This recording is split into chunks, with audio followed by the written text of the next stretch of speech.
a question by a staff member. This is not a regularly scheduled meeting for the Board of the Commissioners. Any attending commissioners are here as interested residents. They will not answer questions as sitting commissioners. Future Board of Commission meetings will allow for question and comments to our commission members. The process for review of the Marine City water and sewer rates began in the fall of 2024, and it's continued since then. The city received notification from the state of Michigan where the city's audit was submitted regarding deficiencies found in the water and sewer enterprise funds. With the state flagging the city's rate structure as deficient, we were able to enter an agreement with the Michigan Rural Water Association for assistance in reviewing our water and sewer rates.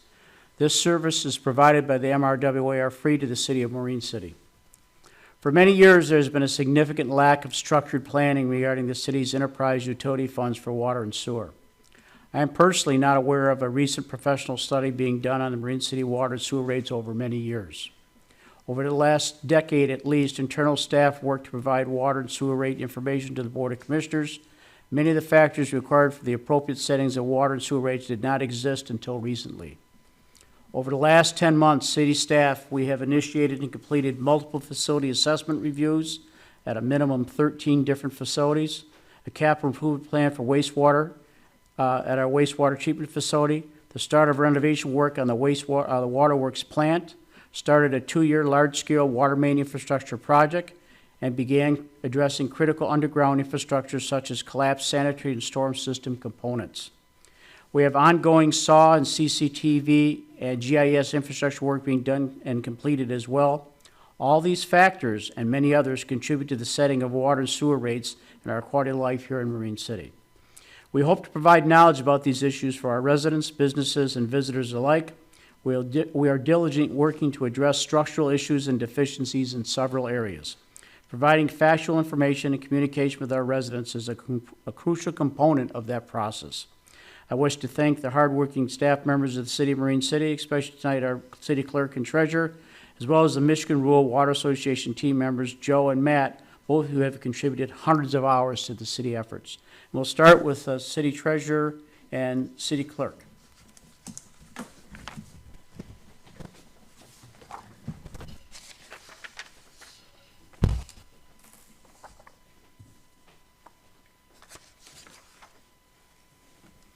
Good evening, everybody. First off, City Clerk Jason Bell, Treasurer Katie Posey. We're going to go over kind of how to read your water bill. You all have a sample water bill in front of you that is, one's a current one. It is not somebody's water bill. You can see we changed all the information on there. We're going to go over briefly kind of what all those codes are. Katie is going to touch on a little bit of what those funds are used for. And then we'll give you at the very end what the proposed bill will look like with some rate changes and everything that's going to simplify it for residents. So without further ado, this is the overall water bill that you'll see. Sorry, go back. This is actually what residents get, this full water bill. So that is the actual water bill that they'll receive in the mail. And then here, if we look at our header, it has the service address on the top, your account number, and what billing section you are in. I'll just briefly go over. The sections are as follows. Section 3 are billed in February, May, August, and November. Section 4 is March, June, September, and December. And Section 5 are January, April, July, and October. So they're billed on a quarterly basis. Next one is the, water resident or water owner, whoever the account name is in, and the mailing address of where it goes to. And then finally over here to the right, you have the amount of your water bill, the due date right below that, and then the amount due after the due date, which assesses a penalty on it. This next page here, we're going to talk about commodity charges for water and sewer. So this is a commodity charge based on usage. So you'll see here highlighted in red, the WA is your commodity charge for water, and the SW is your commodity charge for sewer. So if you see all the way here to your right, or to the left, right next to WA, you see a reading. I believe it says 1280. and then you're gonna see a read to the right by that date. That is the current read, so that's how we get your commodity charge. So this bill, for instance, it was 15 units of usage. 1 unit, you can see at the far right, equals 1,000 gallons. So this user, this resident used 15,000 gallons of water in 1 quarter. That's then multiplied by the unit is multiplied by the rate of water at 788 per unit and gives you your total all the way at the far right. Same for sewer, it uses the same read off of that water. It's 1 for 1, so again, 15 units of usage multiplied by the $6.24 per unit, which gives you your $93.60 total due. Katie? So your commodity charges, we have an ordinance that reads what they should be used for. We use them and combine them with other funds with the city to pay for wages, benefits, contractual costs, run the plants, plant operations, utility billing software, minor land billing, equipment repairs, things that wouldn't be huge capital projects, monitoring systems for both plants and the tower. And it's basically like your normal daily operations is what we use them for. I took a 3-year average on water commodity collected, and we collect about $950,000 a year in that line. It fluctuates, which you'll see in Bill's presentation as well. In sewer commodity, annually we collect about $491,000. Since it's on metered sales and usage, that revenue fluctuates. So it's not guaranteed every year. You good? Yep. Is there how do you come up with the wastewater figure? There's a calculation to that? For the commodity charge per unit? Yeah. Yes, and Joe will cover that a little bit later too when he gives his presentation as well. The next slide here, we're going to understand your ready-to-serve fees. Those are towards the bottom of your bill, highlighted here in red. So the RS is your ready-to-serve sewer, and your RW is your ready-to-serve water. And these are both flat rates.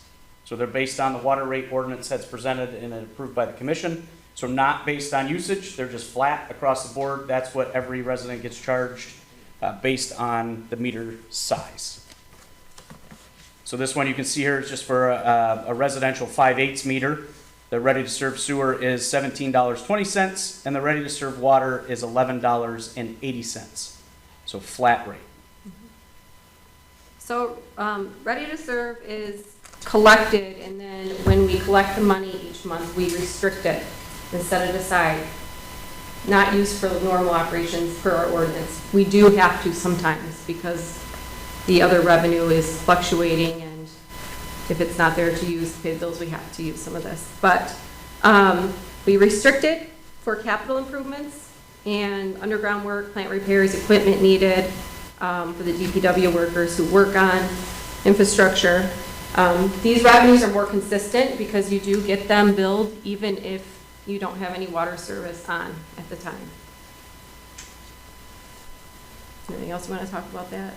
Flat bills, flat rates? And one thing I do want to point out too, because we do get questions on this a lot, that people say, I don't live in a house, or I've moved out, or the house is vacant, why do I still have a water bill? We still have a base bill in Marine City. That's based on those ready-to-serve fees on water and sewer. And then now you'll see this later on the next slide, the debt service fees. So those are based on debt that we have to collect on bonds and everything.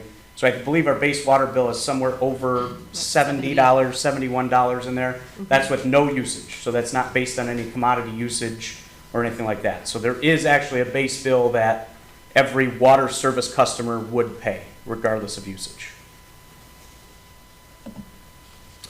Next one we're going to talk about is our debt services.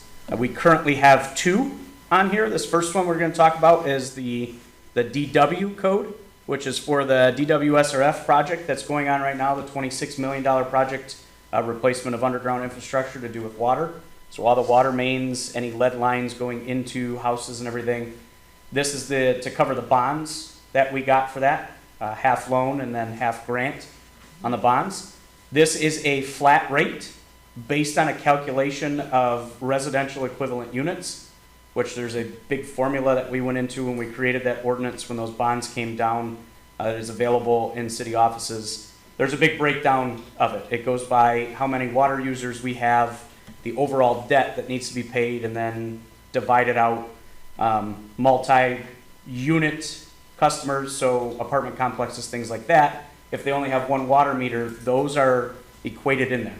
So if it's a 6-unit apartment complex, they're being charged 6 of those instead of just one, to where a regular household resident would just be that one flat rate.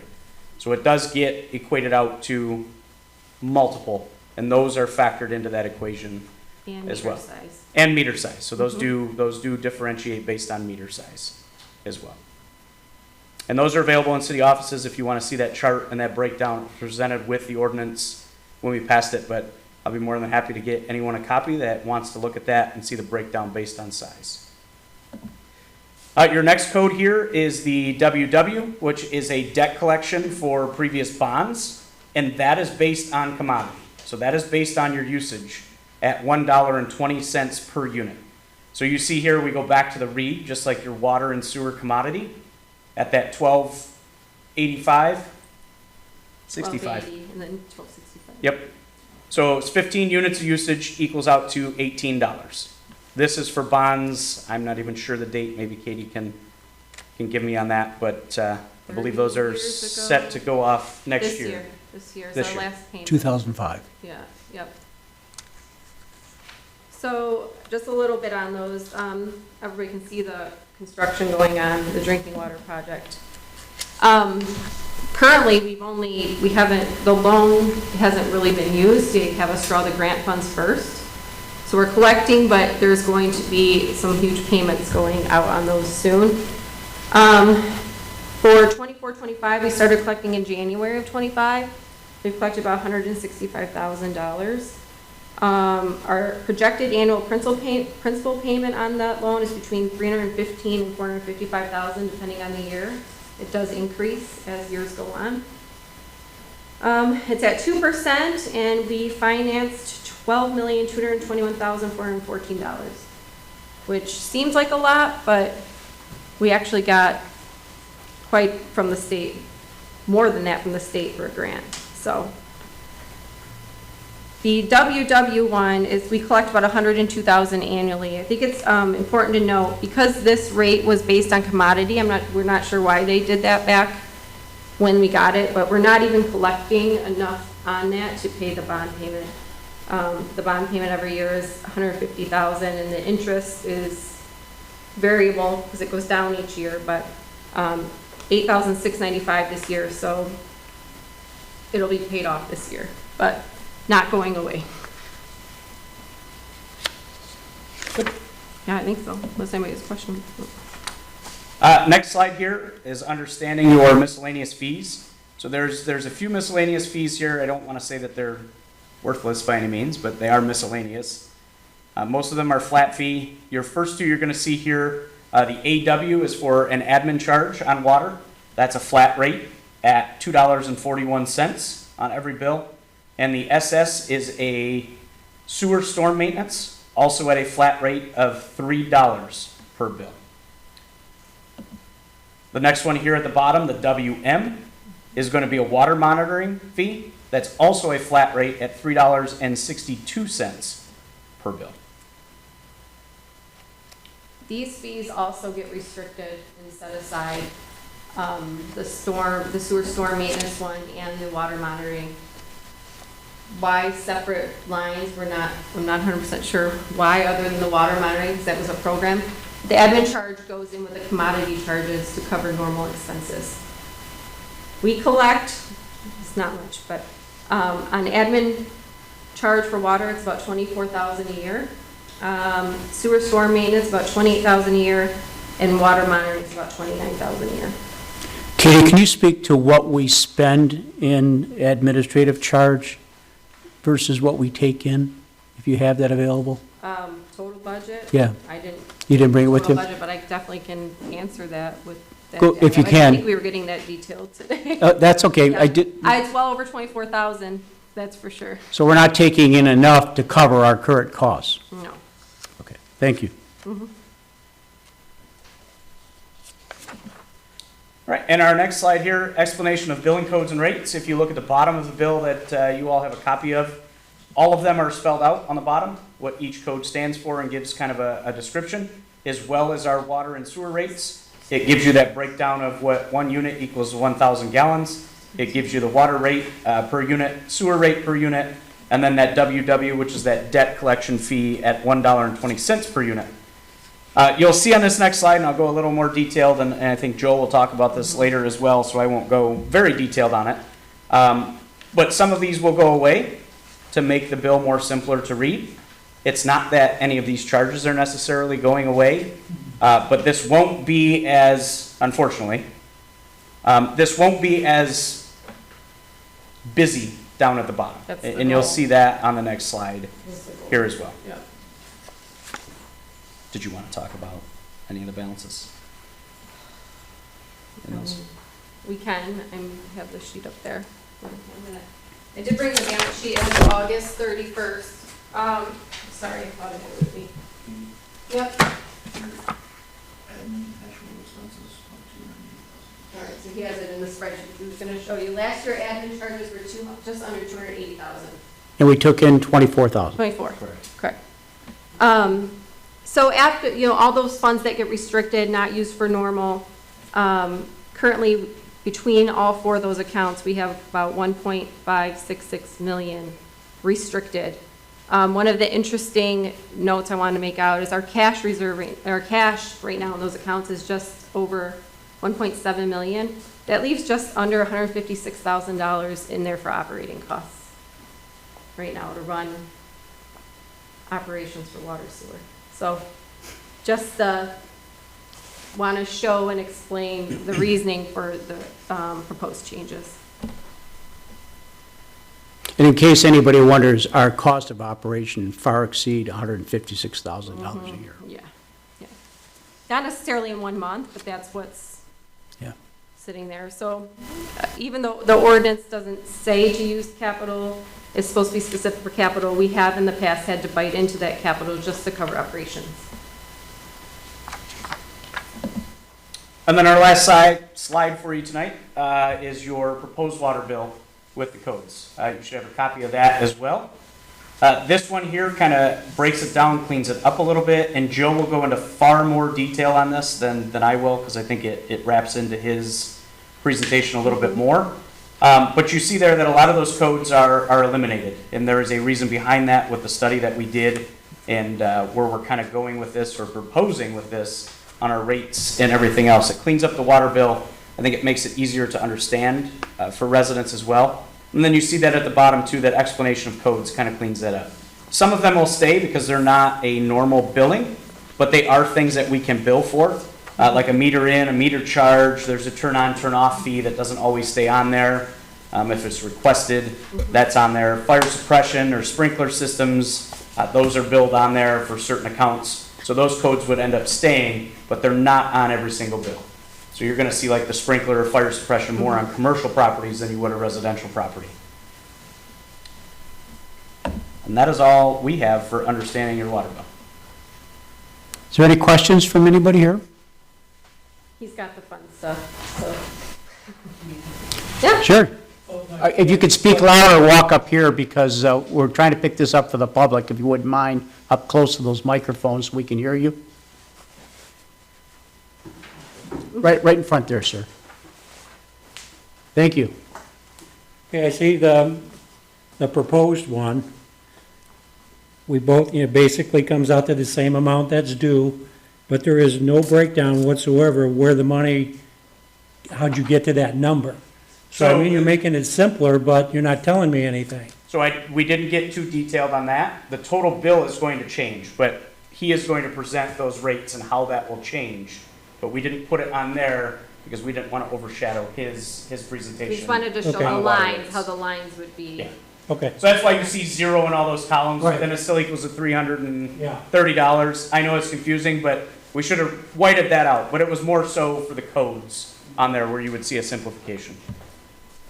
And I think Joe will answer a lot of those questions too for you on how you'd get that computation. Yep.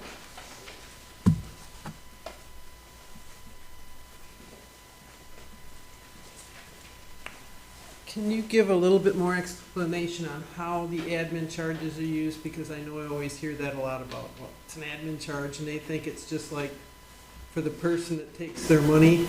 Right. So can you give a little bit more information on that and maybe into the cost of operation? What are you spreading it out for? So, it's a huge equation, but there are multiple people who touch water sewer in the city. We have the, obviously, plant operations, which we pay out contractual services to for them. Then we have wages and benefits and all the costs that go on to employees at DPW. They all work on water sewer. The utility billing clerk, she gets paid a portion out of water sewer. Treasurer's positions get paid out of water sewer. Clerk, deputy clerk, city manager. So there's a lot of people, like you get your bill and you come in and pay it, but there's a lot of touching hands. And every single one of those people, a percentage of their wages and benefits come out of water sewer. If we didn't do it that way, we wouldn't be collecting near enough in the general fund side to cover wages and benefits. I think that's one thing that maybe there's a misunderstanding on. The city runs off of several, they call them funds in accounting manners, but when you collect property taxes, you know, the little over 15 mils, that goes into our general fund. Technically, we're not supposed to use any of that money to run water sewer operations because they're enterprise funds that are supposed to be basically like consumer paid for. So whatever it costs to run your water sewer departments, that is supposed to be revenue generated from the users of the system, where taxes is just general fund operations. So almost everybody in the city is split up between all these multiple accounts. Same thing with street funds. We get street funds from the state. Those are separate. We can only use those on streets and things related to streets and storm sewer, but not water sewer. So there isn't just one lump sum of money. When I say we have $155,000 in cash, that's just in water sewer. We still have, you know, a lot of other different funds that we work through. So is that kind of what you're asking? Yeah. Yeah. I think they always think it's just one person. Right, it's just one fund, one person, you know, she runs, but honestly, the biggest expense probably to water sewer is the contractual services to pay for plant operations, for normal, and then payroll, because the DPW guys, I mean, if I had to estimate, I would say like, well, now it's a lot more, but on a normal basis, probably over 60% of their work is water sewer related. As an example, I'll give you a typical month of operation at the water and wastewater treatment plants.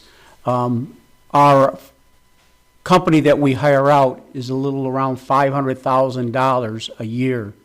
And then in terms of overtime, emergencies, call-outs and everything, probably another $100,000. And then 60% of the DPW, and I think it's probably more right now. We're probably close to 80%, pretty much all hands on deck. In the last year, we've replaced 2 clarifiers. In the last month, we did $20,000 worth of work at the wastewater treatment plant on a SCADA alarm system. We are still waiting for a generator transfer switch for the Bell River pump station, which is another $8,000. We put $27,300 into the roof that was gone at the Bell River pump station. We have a grit room that has constant flooding issues that we have a price tag of about $500,000 to take. And then we have significant capital improvement and equipment issues that right now we're under violation from Eagle at the wastewater treatment plant. So we have things that we have to address. That money, that operational money, and the ready-to-serve funds all go for those type of things on a day-to-day basis. So as you look at it, you say, well, geez, operations has all these people. It's people, it's equipment, it's a collection of everything for the system to allow the system to operate. And I want the residents to understand, to operate your own wastewater treatment plant, your own water plant, it is expensive. It is an expensive job. As an example, the water project at Wonder, We didn't ask for that water project. That was mandated by the state of Michigan under a consent order.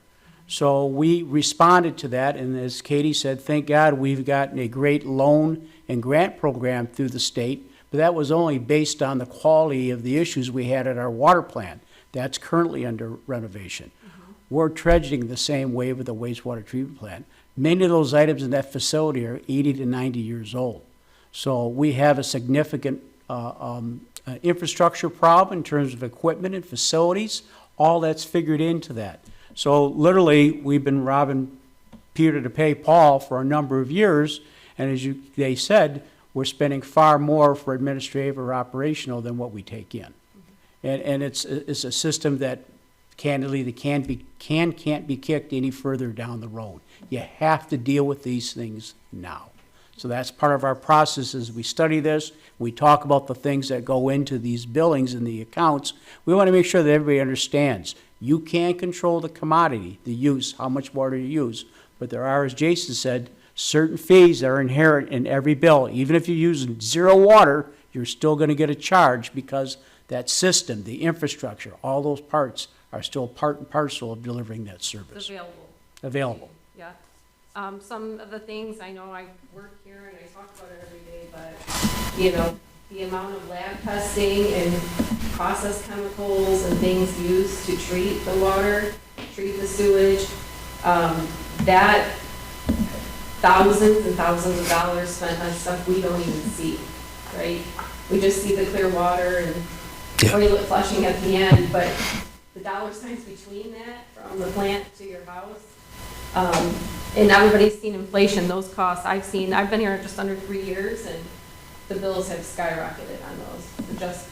And we're required to do it. We have to lab test every so often. They have to test all those things. So it's not something you can say, well, we're just not going to do that anymore. We have to. It's a must. So if you look, we report to the state multiple times a day in testing of water.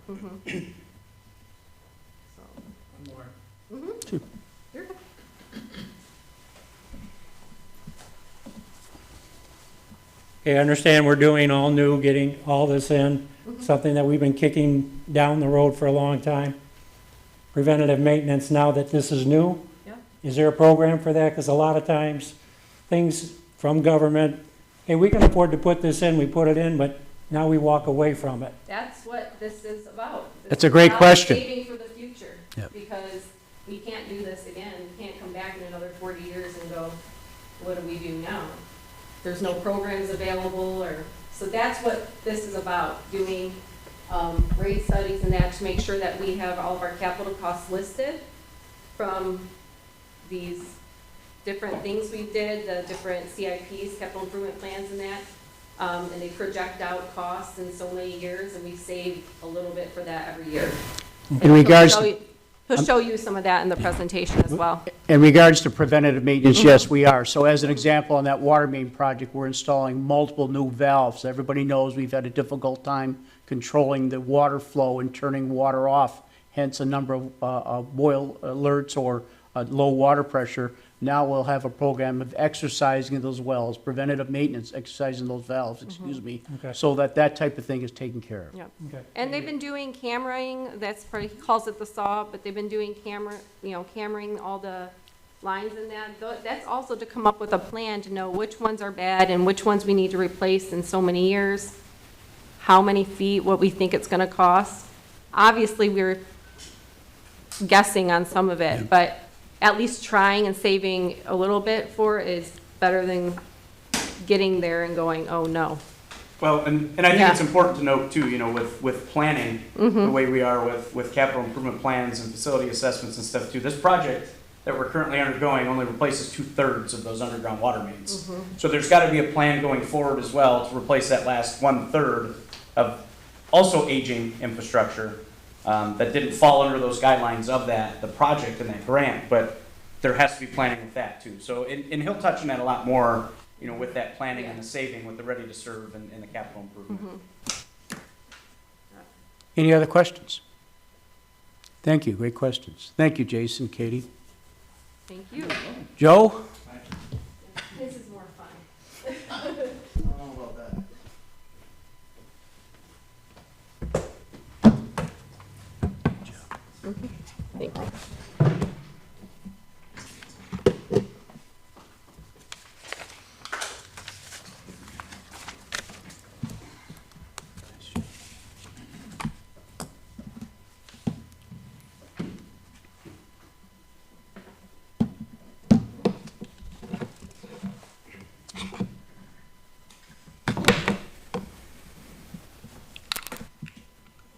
Technology's great when it works, right?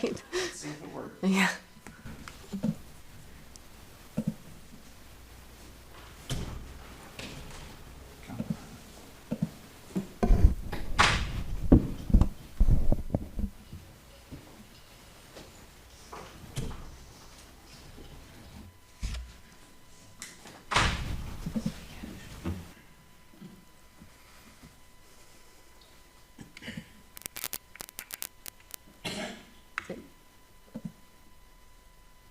Same issue. Oh. There you go.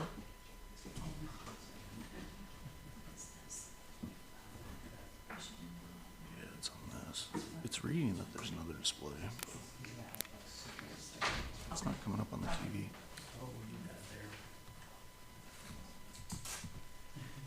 Yeah, that means my computer is seeing another screen, but it's not coming up on.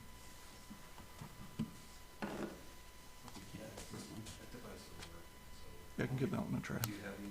Yeah. Yep.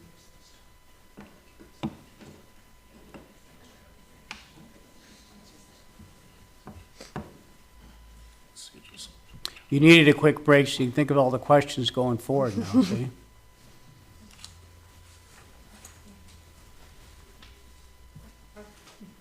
Yes. Please. Maybe while they're getting that set up, could we talk about like how we came to the point of having this organization do the study, and how that came up for us? With that, we had to do the water rate study and come up with the numbers and how the state decided that it was time. for Sure, us to Katie, do why that. don't you go into that and explain Yeah. how we submit the So audit? every year we get audited and our annual audit has to be submitted to the state by December 31st of every year. This year, they do, believe it or not, they do look at them. I used to think, oh, you just turn them in, they don't look at them. Last year, last year, There we go. I got an email randomly from somebody at the state, and at first I thought it was, I'm like, is this spam? I even talked to the IT guys, and we're like, is this, they're like, no, it's a legit email.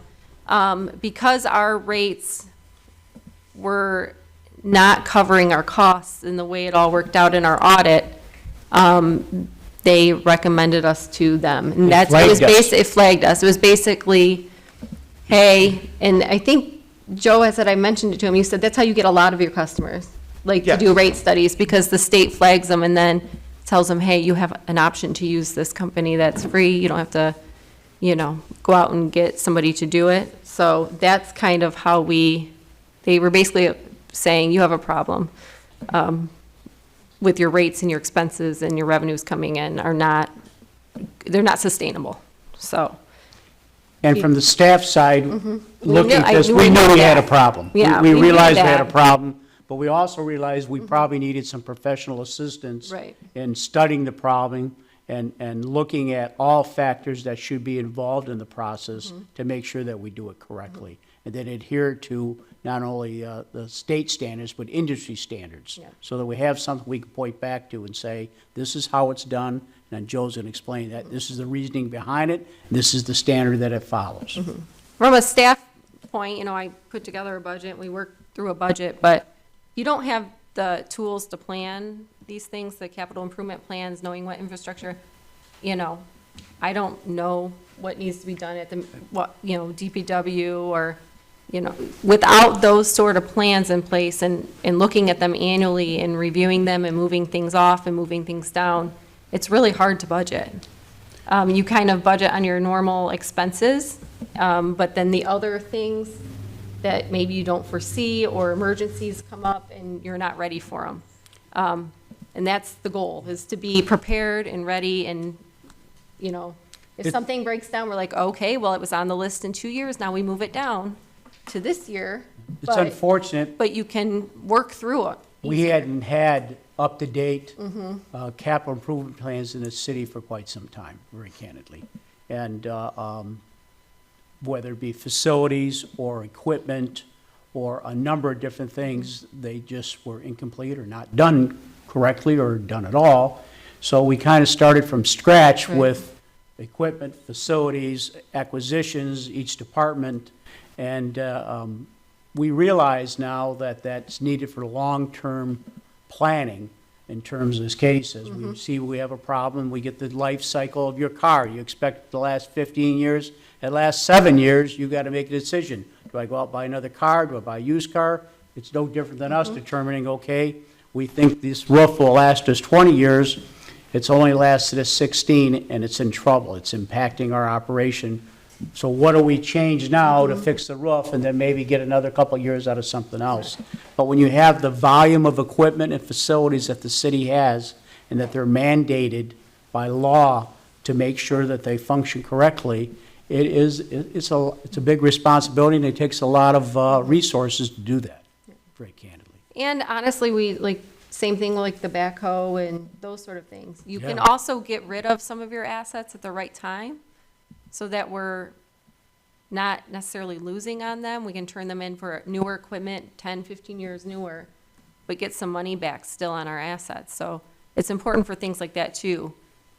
So you know, its lifespan is 15 years. Okay, we're at 10, but we turn it in and we can get a newer one for cheaper, you know, because of the turn-in, instead of keeping it till it dies.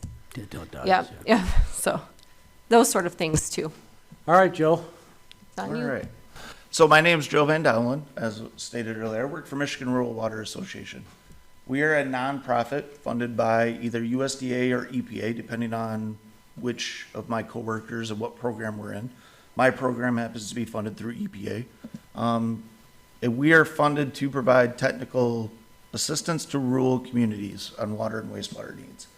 And basically any community under 10,000 population, okay, which you guys definitely fall into that category, which is why I was able to provide the services that I was free of charge, okay, because EPA is funding me to go out there and provide this type of assistance to communities, okay, so that you guys don't have to pay for them. Okay, so I've got two different presentations. The first one's the water, and then I'll do the sewer presentation. The sewer presentation will go a little bit quicker than the water, because the explanation is exactly the same.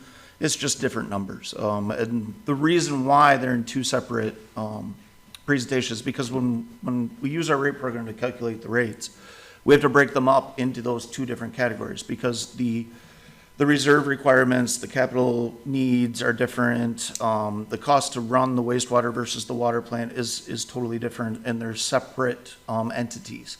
Okay, so even though everything is included on one water and sewer bill, you have to look at water individually separate from sewer. Okay, so I'll go through the water, then I'll go through the sewer real quick, and then I'll be here to answer any questions you guys have. The whole point of this is you guys now see what goes on your actual bill. This is the explanation of where all the numbers come from and why the rate program is saying that, you know, the proposed rates should be what they are. This is not a throw a dart at a dartboard and pick a number. This is all data provided from staff and historical data from the community. We input into the computer, and it is just one big giant math problem. I input data into the math problem, and at the end, the program gives me an answer at the end of it, okay? So it's a very comprehensive Excel spreadsheet that I'm gonna go through pretty quickly here, so we're not here all night. But again, if you guys do have questions at the end, please feel free to ask, because there's not a number in this program that I can't explain where it comes from and why it is what it is. All right, so with that being said, the first thing we always do when we look at rates is we always take a look at what you guys currently charge, okay? And as was explained earlier, you guys, the $788 cost per thousand, and then you have a ready-to-serve charge. Now, what I've done with this, because the proposal is to kind of get rid of a lot of those individual little line items and lump them all into one ready-to-serve charge and a commodity charge to go along with it. The only separate line item that I'm aware of, at least, is the new loan payment will still be a separate line item. Okay, so that new loan and all that information about that new loan is not in this program right now, okay, because that's a separate rate and has already been calculated out with the needs that you guys have, you know, at the city. So this is how many individual customers you guys have, how many 3/4 inch, inch and a half, 2 inch, okay? And then obviously, as was talked about earlier, the ready-to-serve charge is different depending on your meter size. So the bigger the meter you have, the more your ready-to-serve charge is. Now, the commodity charge, that's $788 per thousand, that's not different. That stays the same for everybody. Okay, so if you use 1,000 gallons of water, you pay $7.88, whether you're commercial, residential, you know, a church, a school, it doesn't really matter. You're gonna pay for the same amount per 1,000 gallons.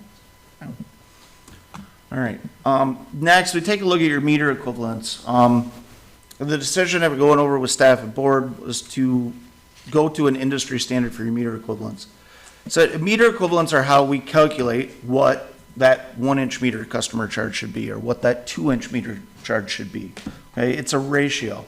And there are a couple different industry standards that can be used when calculating this, and I've got both of them up on the board right now.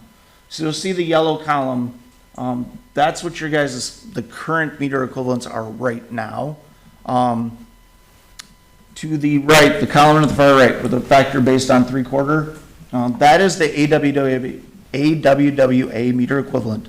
It is the American Water Works Association, and they essentially for decades at this point have been our industry standard setting organization.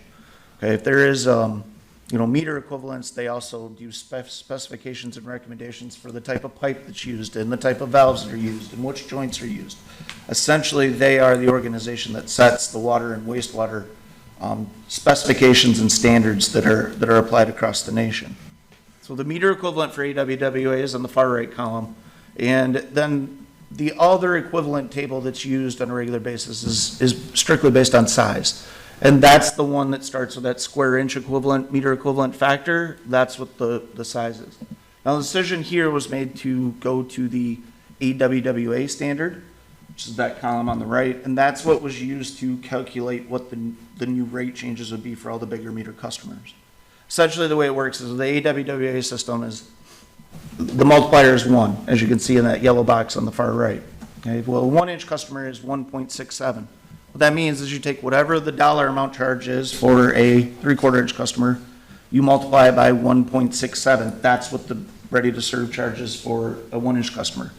If you had an 1.5 inch meter, you multiply the 3/4 inch rate times 3.33, and that's what the 1.5 inch charge would be. Either standard is perfectly acceptable to use. AWWA was closer to the existing meter equivalent that you guys had, which is one of the reasons why it was decided to go with that, at least at this point.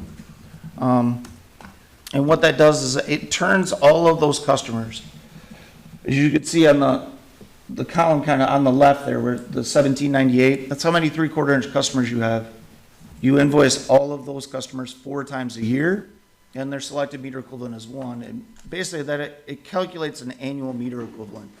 That's what the program uses to make all the calculations. So we have to get, you know, to make all the math work, you gotta have one common variable. So we turn every customer into an annual meter equivalent, and that's what the program uses then to calculate the rates. That's the common denominator of the whole rate study, okay? So 533 annual meter equivalents is because there's 81-inch customers times 4 times a year they're billed times 1.67 gives the annual meter equivalent for that.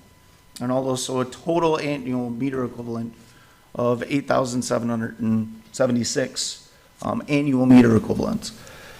Because essentially what the rates do is they figure out like, hey, how much money is needed to run the water and sewer system? And then to figure out your ready to serve charge, you simply take that dollar amount and divide it by 8,776, and you get the amount for the ready to serve that needs to be charged for every annual meter equivalent.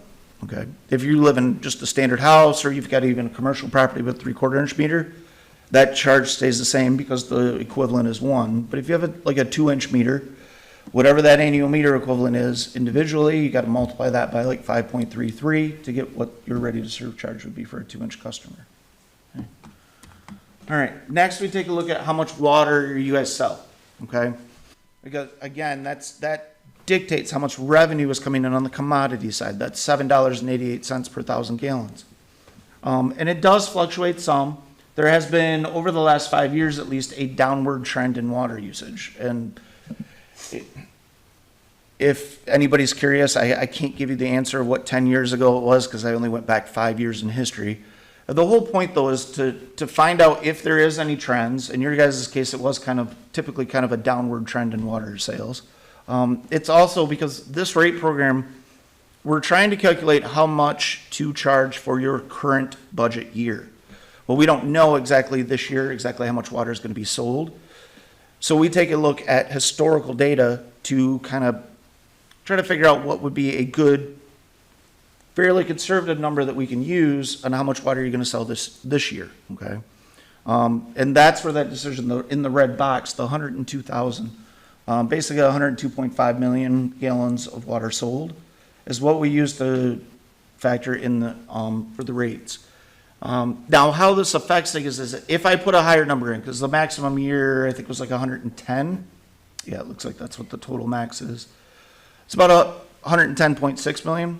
If I put that in, it would lower the rates. But if you don't sell that much water, then the water system will be revenue short that year, okay? If I use a number that's too low, you're going to collect extra revenue if you sell more water than that. So the idea with this is to try to find a balance where you pick a number that's conservative, where we're at least going to sell 102.5 million gallons of water. That's what we're kind of calculating out with this program. If we sell a little bit more, you'll be a little bit revenue ahead, but as you'll see as I get in later into this program, like extra revenue is always needed for water and sewer systems, and you guys are no different when it comes to that. So we used 102.5 because of that downward trend. I'm sure some of you guys are looking at like last year's number going, well, hey, we sold 115.3 million gallons last year. The biggest reason for that was that Cotterville had a couple leaks last year. That you guys build a township off of a water meter. So their water leaks, you guys build them for, but traditionally that's not how much water they use. Okay, so last year they used 36.3 million gallons of water. They usually don't. That was kind of an anomaly year for that. They have been very consistently right around the 24 million mark over the previous 4 years up there.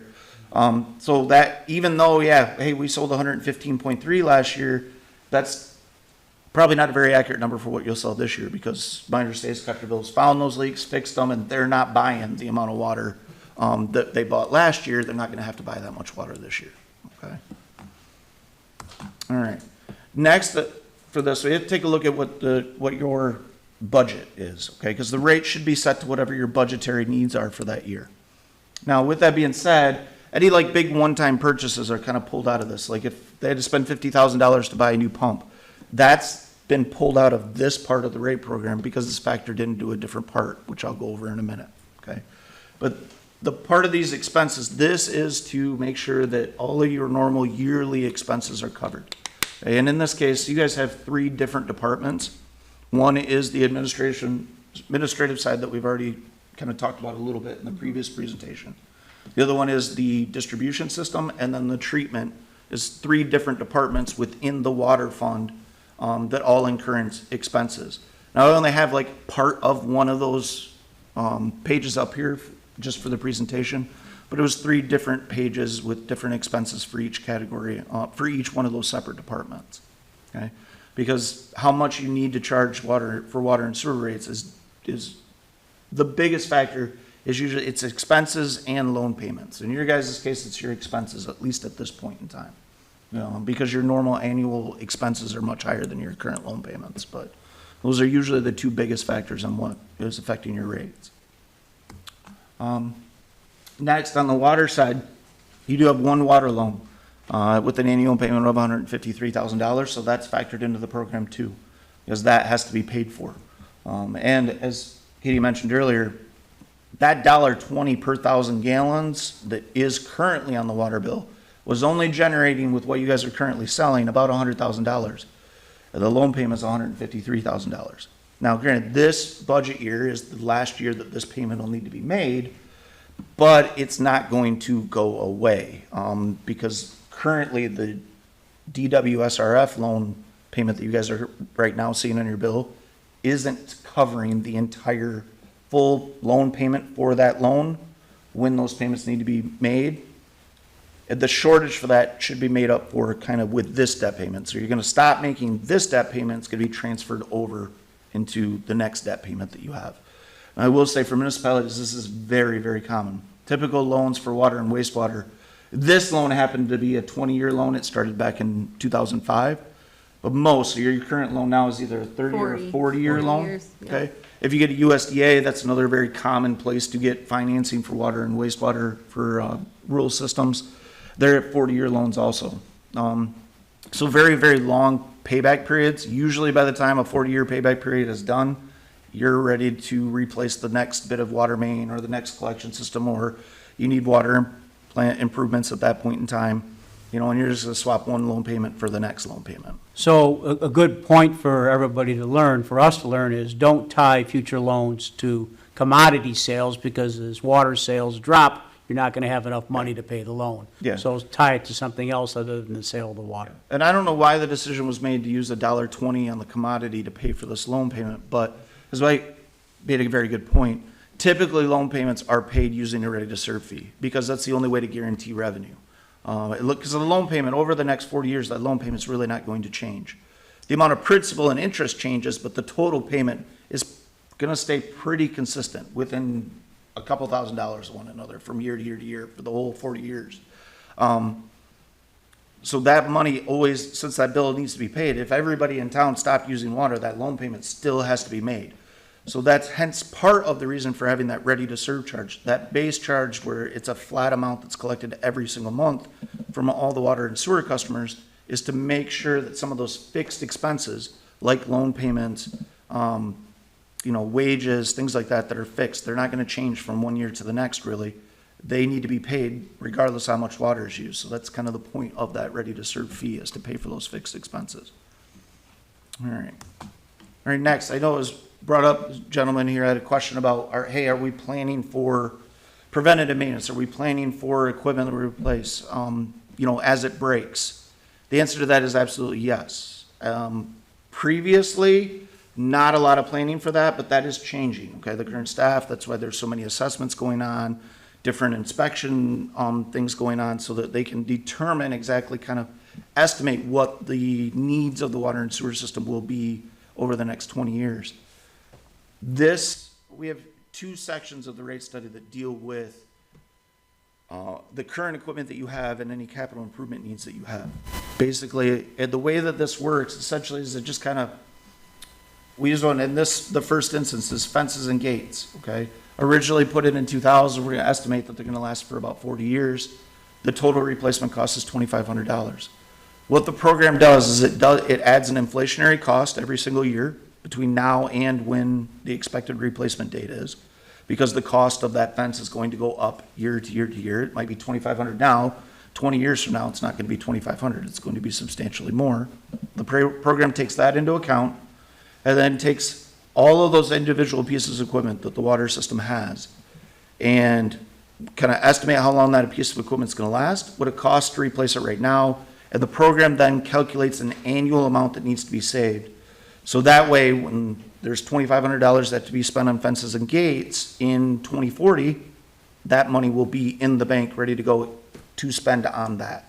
This is that building the reserve accounts to make sure that when equipment breaks or when it needs to be replaced, the money should be in the bank to replace it. This will help alleviate the need for outside financing, the loan payments that you guys have and things like that. Because the more money you can save to put away to replace that equipment, the less money you have to go out and borrow. And don't get me wrong, municipal loans for water and wastewater, I think it was 2% is what you guys currently are paying on that loan. That is extremely low interest rate. But when you're 2% interest on $12 million worth of loans is still a substantial amount of money. So planning for the equipment replacement that needs to happen and planning for capital improvement needs and trying to collect at least a portion of that through rates will help alleviate the need to spend all that money on interest later on down the road. Okay? So the equipment replacement, this list here, and this is not the complete list of equipment. This is a 3-page list, and this is maybe a quarter of the first page. This equipment that's on this list, the stuff that's already there, it's already in the water system, okay?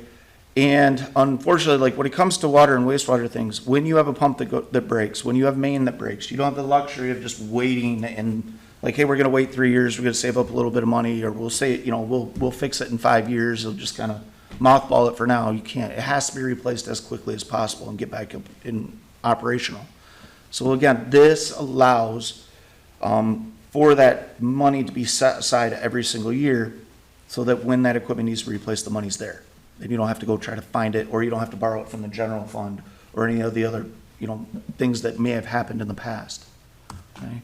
What it does is it gives all those kind of totals, how much annually is needing to be collected, and then all those expenditures, all those equipment replacement expenditures are then calculated out. That's in the gray column that you see on the chart there. Some years there are large amount of expenses, some years there's no expenses, and then there's some years where there's just a little bit here or there. As you can see in that gray column, and again, this isn't the whole list, it's just for the next about 9 years. Some years you get 3 years in there where there's no expenses whatsoever. But then there's other years like $8,600, but then there's some years where you have to spend almost $100,000.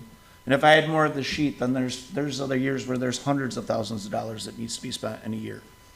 Now, this is just a very educated kind of estimate on it, because some equipment is going to last longer than we expect, but there's also going to be equipment that doesn't last as long as we expect.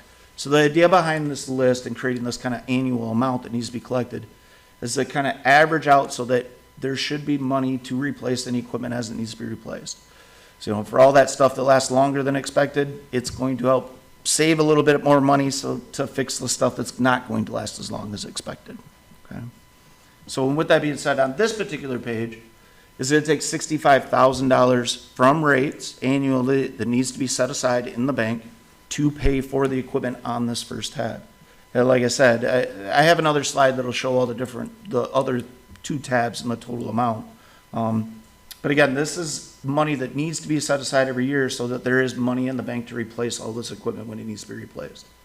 And unfortunately, even with the new loan and all the water treatment plant projects that are going on and all the water main that's going in the ground right now, it's going to bring everything up to really good standards as soon as the project's done. But unfortunately, before that 40-year loan is paid off, there's going to be pumps at the water plant that are going to have to be replaced before that loan payment is made. There's, the roof's probably going to need some work. There might be some doors that need to be replaced. There's all sorts of that equipment that won't last 40 years. So the idea behind this is to make sure that money's getting set aside so that there will be money in the bank to replace it. Okay. Equipment, I kind of relate this to in your own house. Okay. This is your furnace, your refrigerator, your water heater. Things that if they broke tonight, you went home and your refrigerator wasn't working. Ideally, it would be nice to have money in the bank so that tomorrow you could go buy a new refrigerator and get the old one replaced as quickly as possible. That's what this equipment list is doing for your water and wastewater systems, okay, is creating that kind of money in the bank so that we can get it fixed and replaced as quickly as possible, okay? All right, next we take a look at capital improvement projects. These are more long-term assets that you have. Water mains, hydrants, valves, typically anywhere from 75 to 100-year lifespan. So they're a much longer-term thing. And when it comes to water and wastewater, you can only kind of really start saving to replace these when you're about 20 years out from replacement. Now, you guys are really at the point now where like pretty much everything needs to be replaced now. You guys are replacing a lot of it with this current project, but there's more that still needs to be done because your system is at end of life for the most part. The majority of your system is at end of life. So these projects here are projects that are not included in the current $23 million water project that's going on right now. These are the additional water projects that are scheduled to be done. Capital improvement projects are, if you want to equate this to your house, this is like, I want to remodel the kitchen, or I want to add a bedroom onto the house, things like that. It's stuff that you need at some point in time, but there's a little bit more flexibility. Like, hey, I just had twins. I need an extra bedroom on my house. But they're little right now. We can make do with what we have. We're going to save some money over the next 5 years. We're going to, use that saved money to help pay for the project. We're also going to, maybe we'll go out and get a home equity loan for the remainder of the project. But you've got a little bit more flexibility on when you're going to do it, how you're going to pay for it, whether it's all in-house or with, loans and grants and things like that. But again, it creates kind of that same running balance as the equipment list did. Okay? All these projects do, 5 years from now, it's like how much annually would need to be saved to pay for these projects. The column on the left, where the yellow or where the green box is right now, my cursor box is at right now, That's the total estimated cost of the project. The next column to that, the lower dollar amount, is 25% of all of those costs. That's what we're right now using for the rate program to calculate the running balance that I'll show you guys on the next slide. So when I talk about funding capital improvement projects, it's a little bit different than the equipment. Equipment is 100% funded by rates. This capital improvement list is not 100% funded by rates. At this point in time, we're trying to fund 25% of these projects. Because even if you do get financed, there are still upfront costs, substantial upfront costs, to do the engineering, the applications for the loans and grants, that all have to happen before you get awarded that loan or grant. So it's always a good idea to have, you need some money in the bank to pay for those types of expenses. So right now, the program's only using 25% of these expected costs to calculate the running balance. And in order to keep, everything in the black, that column on the far right, it does dip into the red, as you can see, the 187,000, but that's because there's $700,000 worth of projects that need to be done in 2032. And again, this $250,000 annually paid for by rates to fund these projects is only 25% of these projects. The other 75% of these projects are going to have to be funded either through a loan or a grant or a combination of the two. Okay? So again, that's $250,000. Sounds like a lot, but it's only 25% funding. And as you can see, in 2032, it's still going to be a little short. All right. So with that, that is basically all the things that go into the rate program in order to make the calculation. The next two slides are a detailed breakdown of how all those separate tabs that are already covered, how they impact the rates. Okay, so as you can see at the very top, in the blue, you can see different departments. We got general, administrative, system maintenance, and water plant. All three different departments in the water system and what their annual budgetary amounts are. And all three totaled up is just shy of $1 million to run the water system, just normal operations of the water system every single year. Okay? And these numbers, again, are pulled off of your budget and the actual expenses that have happened for the water system in the last 3 years. That's where those numbers come from. So you can see in yellow that $33.97, and then the 5.931, that's $33.97 of the ready-to-serve charge, and $5.93 of the commodity charge, just to generate the revenue, that $976,000 worth of revenue needed to do normal operations of the water system every year. Right, below that, then we have the debt payment factored into that. Okay, and then the combined total, so the debt and the operating expenses, that's that total at $39.31 of the ready to serve goes just for loan payment and normal operations expenses, and $6.86 of that per $1,000 or per 1,000 gallon cost to pay for those types of expenses too. Okay. Joe, will you repeat, what was the ready to serve that you just said for the water? Well, for just to pay for operational expenses and the loans, it would need to be $39.31. Okay, but we're not done yet because we got to factor in the other stuff too. Okay. So the bottom part of this is the detailed breakdown of all that equipment maintenance from the equipment tabs and the capital improvement costs. As you can see, there were, I guess, 2, not 3 on this. I think 3 equipment pages for the wastewater plant, I believe. So you have the $65,000 and $50,000 for each one of those equipment replacement tabs, just to make sure that money is there when all the current equipment needs to be replaced. And the capital improvement, that $250,000 in capital improvement funding there also. The whole total, what the rate program is saying for the increase, is that your ready to serve should be increased from $17.83 to $52.01. Okay? And the commodity charge of $9.08 is actually your current commodity charge. Because currently you guys are charging $7.88 per thousand and the $1.20 for the loan. Okay? So the proposed rate increase is not to increase the price per thousand, but to increase the ready to serve amount. Okay? Part of the reason for this is, if you can see the little yellow box kind of in the center of the screen there where it says 30.55%, That is the percent of revenue that is collected from ready to serve. Okay, so about 31 cents collected through ready to serve, and 69% of the revenue needed to run the water system is collected through the commodity. If we kept the commodity, if we made, like, say, an equal percentage increase to both the commodity charge and the ready to serve, when we did this math initially, the guaranteed revenue that the water system was bringing in was only about 11%, or it was less than 20. I don't remember if it's quite as low as 11, but it was definitely less than 20%. Which basically means if you had, like, a big customer that stopped using water, that went out of business, that shut their water off, or if everybody stopped using a bunch of water, that's going to have a much bigger financial impact on you because there's not as much guaranteed revenue coming in, okay? So you always want to try to get your guaranteed revenue, that revenue from ready to serve. There's no hard and fast number you need to get to, but higher than 20%. So with making all the increase to the ready to serve, it brought up the revenue to about 31% is collected through ready to serve.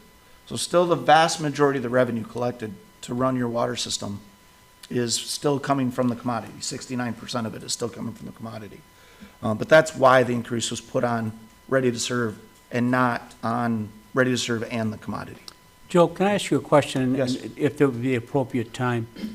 With this proposed rate, can you, based on your experience, and I know I probably should have told you about this beforehand, but where would we be across the state in terms of ready to serve or commodity fee?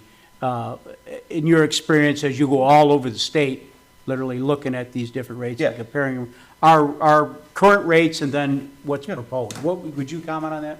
Yeah, not a problem. So the first thing I want to say is comparing municipality to municipality and water bills for neighboring municipalities, it's never an apples to apples comparison, okay? But I know everybody does it, okay? It's unavoidable. You know, my sister lives in the town next door and her bill is more or less, or whatever the case might be. That kind of comparison is always going to happen, but it's never apples to apples. Even if I was to find a community exactly your guys' is the exact same size, exact same amount of people, same amount of customers, your needs are going to be different than their needs are for your water system. Everybody's systems are a little bit different, and the needs required are a little bit different. Part of the reason why your annual expenses are so high is because you have a full treatment plant versus some communities that don't need full treatment. They're just literally kind of pumping water up out of the ground, hitting it with a little chlorine, and sending it out to the customers. So you guys do have more expenses because of that. On the flip side, though, your water quality, the water that's coming out of the tap when you turn your kitchen faucet on, is a much, much higher quality than that straight well water that's just hit with a little bit of chlorine, okay? There's a lot more treatment goes on. You guys have no iron, no hardness, or very little hardness, and no iron virtually in your water. It's soft coming out of the river. So you have a very good, high quality water, but unfortunately you pay a little bit more for it than, say, a similar municipality that pumps it up out of the ground. But in those communities, they're gonna have iron through the roof, they're gonna have water softeners in every single house, and you know, each homeowner's gonna have different expenses because of that.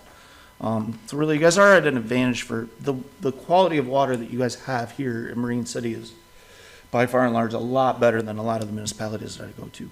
With that being said, your rates right now at 5201, this is per quarter, this is not per month, this is per quarter. Municipalities your size, very typically I'm seeing monthly ready to serve charges somewhere in between $30 and $40, which means quarterly they're somewhere between $90 and $120 a quarter for the ready to serve. Okay, so you guys are still very, very low, even with this huge increase to the ready to serve, still very low when it comes to water and sewer rates. Now, this 5201, you are adding that new drinking water state revolving fund loan on top of that, which brings you kind of more up into the average. $9.08 per 1,000 gallons. It's a little bit on the higher side from what I see doing rate studies around the state, but definitely by no means the highest by any stretch. You're probably somewhere about 60 to 75% range on the amount on the commodity. Okay. So overall, your guys' water rates are still much lower than a lot that I see. And again, it all just depends on the system's needs and what they need. I've had some communities I've done rate studies for, their monthly ready to serve is in the $60 range, with a commodity charge very similar to this. It's just because their needs are greater than what your needs are, or they have a lot less customers. There's a lot of factors that go into it.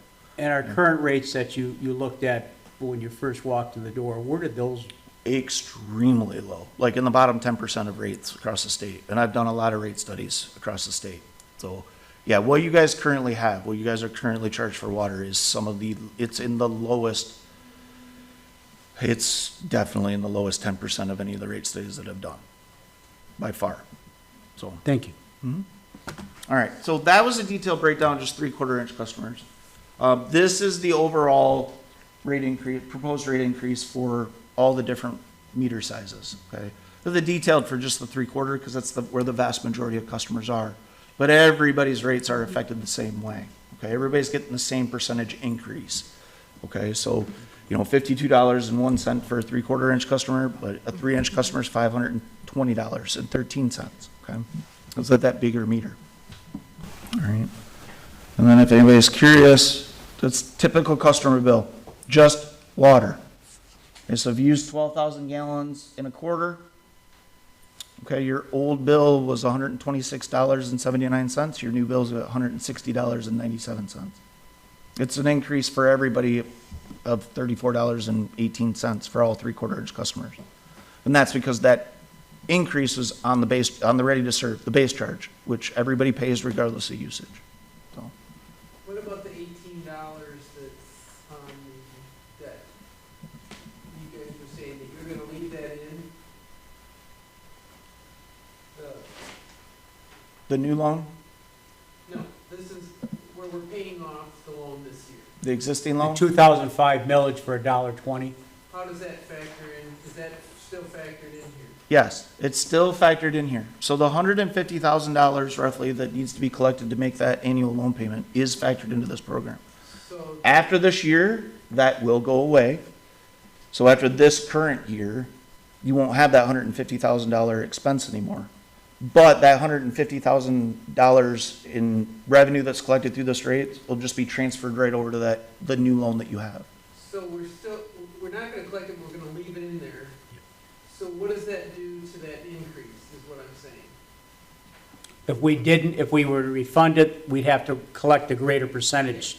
So. Instead of just rolling it over. $52 a quarter, and that includes the $18 still? No. That's what I'm looking at. That's- Yeah, so that that's that what I actually want. goes to your commodity usage. One more slide, Joe. Back. You'll see it goes from 788 for the commodity to 908, Yeah. which isn't an increase at all because you're currently paying that already between the 788 and then the $1.20 based on usage. Yeah, the loan, that $150,000 loan payment is factored into it, but it's part of that 908. So that's why the 908 is higher than the 788, but it's just the 788 plus the $1.20 that you guys are currently charged. So the 908 is what you guys currently pay per 1,000 gallons, and that's not gonna change.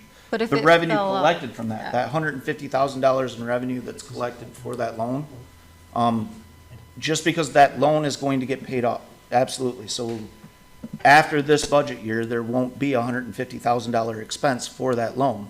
However, the amount of money that you guys are collecting with your current new loan payment isn't collecting enough to make the full loan payment. So this $150,000 in revenue that's factored into this increase, yes, that loan's gonna get paid off, but that $150,000 in revenue, it's gonna go from the old loan and it's going to go right towards the new loan, okay?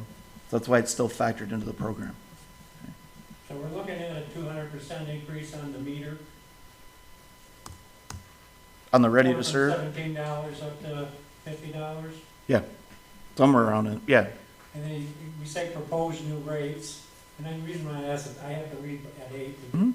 we're here on. Proposed. Are we voting on this, or is the No. city's gonna say this is what the new rate is? No. So this is for education of the public. We're still studying this, it still has to be No, I fine-tuned. understand that. Eventually, to go before the commission, we will present to the commission where the Board of Commissioners would make a determination. There'd be a public hearing, there'd be an ordinance change. Okay. Yeah, so there'd be time, much more public input. Very candidly, we're at the point, I think, you can see with numbers if you're a businessman, that there's no more room to kick that can down the road and to do it. I mean, literally, we have to make a determination. But, I mean, infrastructure and its costs are never sexy to anybody. A new swimming pool, everybody loves a community, whatever, but toilets flushing and clean water until they're not there. And unfortunately, we've kind of skipped a generation and a half of doing those infrastructure improvements, and here we are, as Joe said, 40 years, and we're end of life with our infrastructure. Yes, absolutely end of life with the vast majority of your infrastructure. And that, again, that does have an impact on the rate increase. It's more now because of that. Unfortunately, but we can't change the past. We can just kind of fix it from this point and try to make it right going forward. And that's this proposed rate. Yeah, it's proposed because it hasn't been voted on. There's no official, the rates have not changed at this point. But this proposed rate is kind of what the program is saying the new rate should be with all the current data that we have in. Now, there is some work still being done to make sure that we've got the best numbers for the program. So these could, when the final vote comes through to actually vote on a rate increase, they might be a little bit more, they might be a little bit less. But this should be very, very, very close to what the current needs are for the water system. Okay. Can you explain the meter sizes and how that is different? Yeah. Why there's different? Why a meter 3-inch sizes? customer pays so much more than a 3/4-inch customer? Yep. Okay. Part of the reason behind that is, the simplest one is because a 3-inch meter costs 100 times more than a 3/4-inch meter. That's part of it. But most of it really has to do with capacity needs. Okay? Even though that 3-inch customer might not use the whole 3 inches of water all the time, the system has to be able to accommodate it if they did. Okay, so because of that capacity requirement, you pay more per quarter to kind of pay for that. You're essentially like a 3-inch customer is the same as 10 3/4-inch customers. Okay, their capacity needs are equal to 10 3/4-inch customers. So that's why they pay more per quarter because of that capacity requirement. If the whole town was nothing but houses, you would only need a certain amount of capacity. The water plant would only have to produce a certain amount of water. Water tower would only have to be a certain size. When you start adding bigger customers, though, even one big customer can drastically change the capacity requirements. So they pay per quarter more on a ready to serve, and usually typically on a commodity, they're going to pay more too, because usually a 3/4-inch customer is going to use more water per quarter than a single family household is. So their bill is going to be substantially higher every time, and that is to pay for that extra capacity. Any of those big customers might require a bigger water tower, another pump, or the water plant to have another filter, all of these things that cost extra money. So they're paying a larger portion of that because those things that need the size of the pumps, the amount of treatment required, the amount of storage that's required are all bigger because of those bigger customers, so they pay more than a 3/4-inch customer does. Does that explain that? And we have a number of those customers, a school, a commercial where it has a heavy fire suppression system, things of that nature, they require that capacity. Yep. Whereas if you only did it through commodity, they wouldn't necessarily be paying their fair share, because some of that has to do with fire suppression and things like that. And it also, like seasonal changes, like some customers don't use very much water, but then there's 3 months a year where they use more water than everybody else in town does.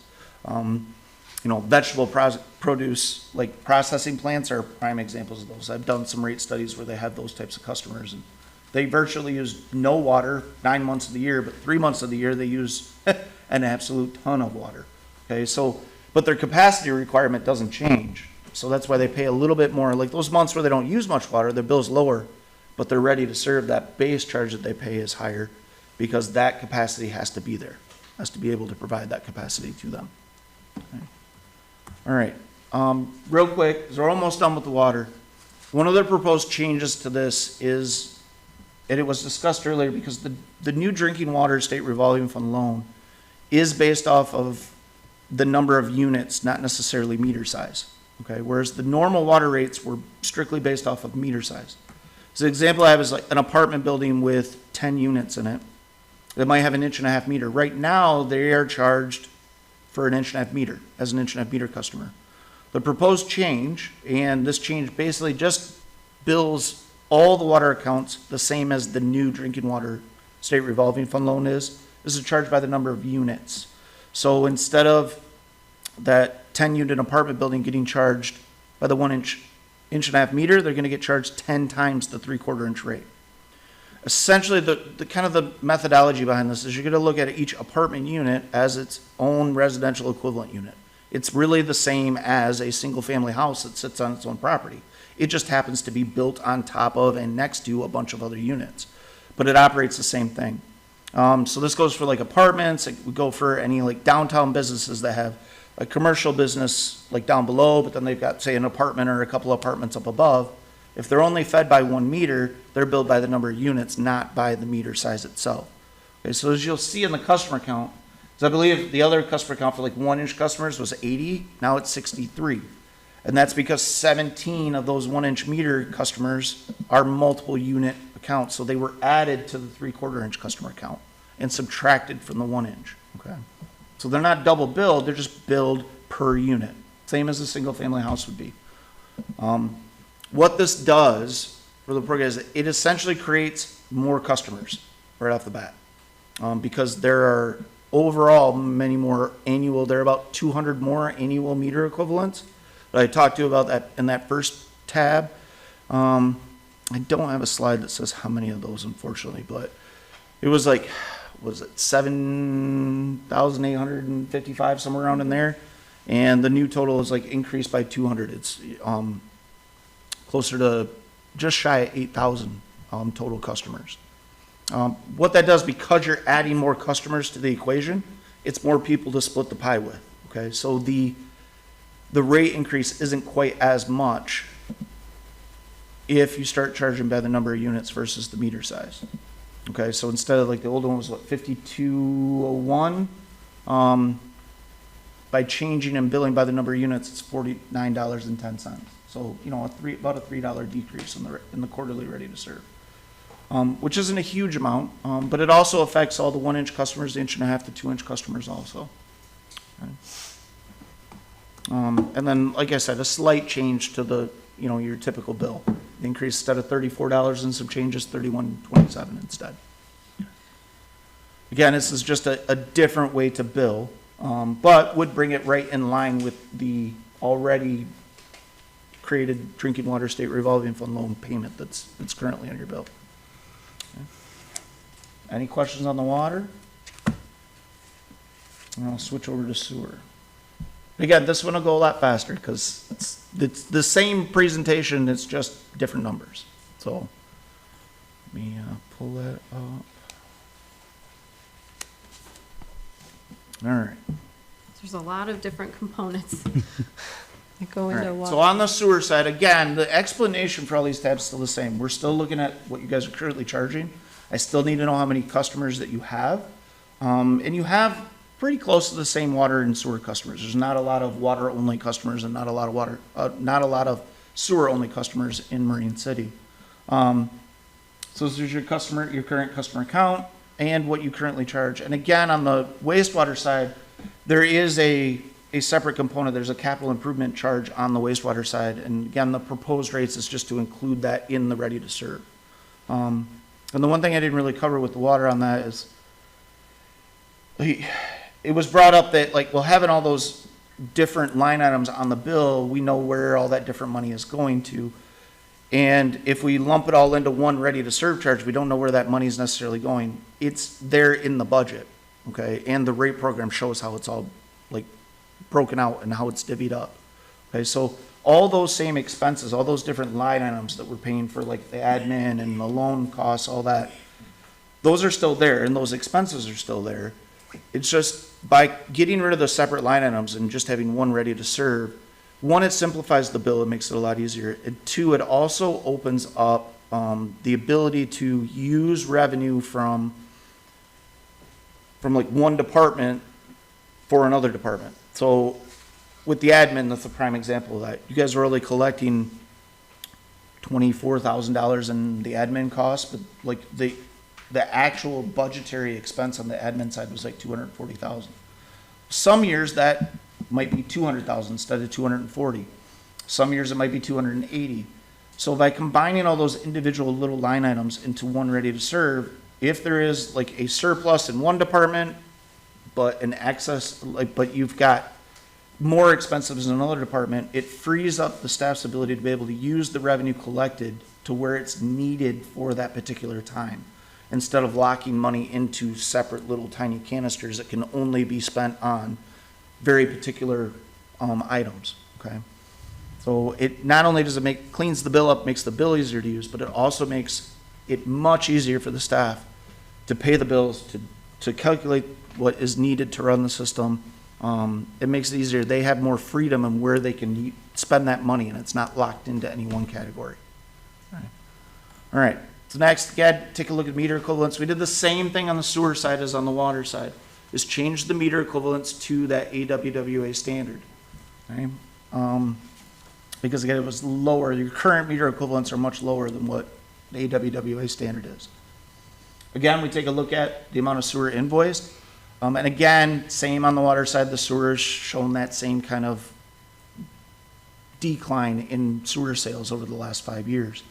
Okay, and again, the decision was used to use the minimum, which in this case, because Cotterville is not, the water that Cotterville buys for the water side is not, it's billed differently for sewer.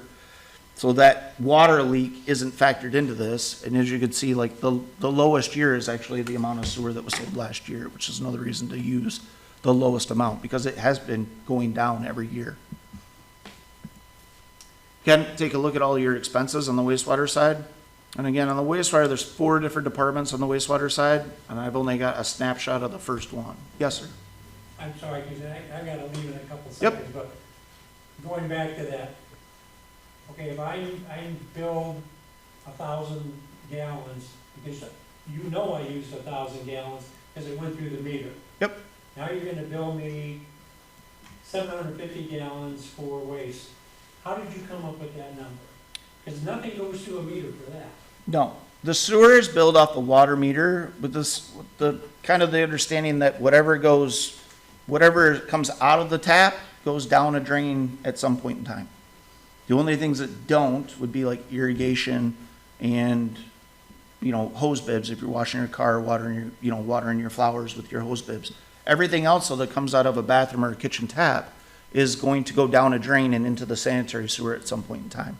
So you're saying like, say, 75%? No, it's 100%.